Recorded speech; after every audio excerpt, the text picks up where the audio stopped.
know which way to go because we got lost, guys. Nawala kami sa Chicago.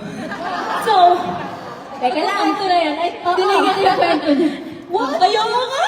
Bebe, you help me explain it, Oh my gosh, guys. Okay. Too much info, Jo. Ito? Okay. Sige. Sige. Ako ba? Ikaw? You continue. Okay. So first, we went to Chicago Outlet. So we did some shopping, yes. And then, Am I with you guys there? no. Oh, Sorry. goodbye. And then, Mika booked an Uber for, yes, for 5 The characters are me, Ate Jo, Ate Colette, Nix, Taco. Yeah. She booked an Uber because we were carrying a lot of stuffs and it was really heavy. Pero malapit lang yung hotel, Malapit lang, So mga five- malapit lang, limang kanto 5 lang. minutes walk.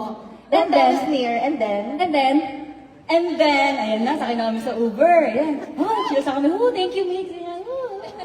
Ayun na. Hey, Diba, you're baba- still gonna pay, okay? Okay, later. Eh di, ayan na, binaba na kami sa hotel. Sabi namin, is this it?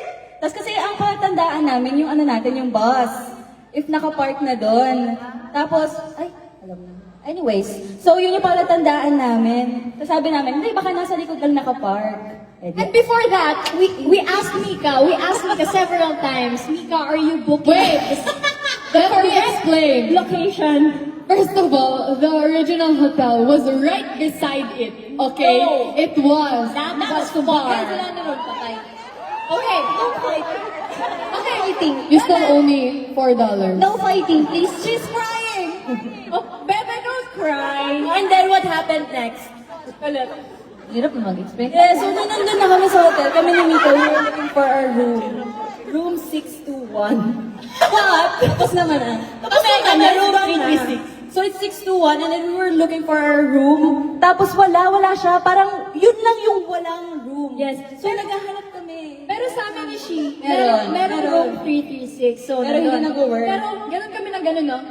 Bebe, it's not working. It's not working. It's not working. Yeah, and then, Na-realize namin lahat. And then, na-realize namin lahat mahali yung hotel. Ang dami namin pinamili.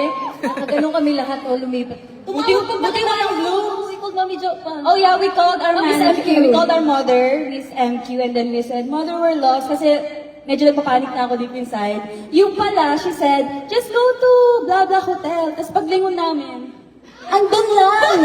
Oh, see, it's near! We just panic and it's organic.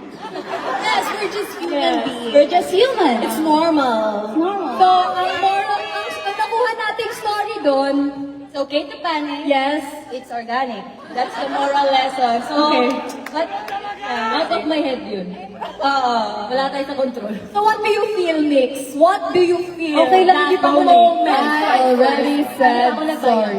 Hindi pa ako nagbayad sa kanya. Alam nyo, a lot of you guys haven't paid me yet. Not just this Uber. I paid now. Okay, let's get back on track. Okay, don't fight. Yes, okay, that's valid.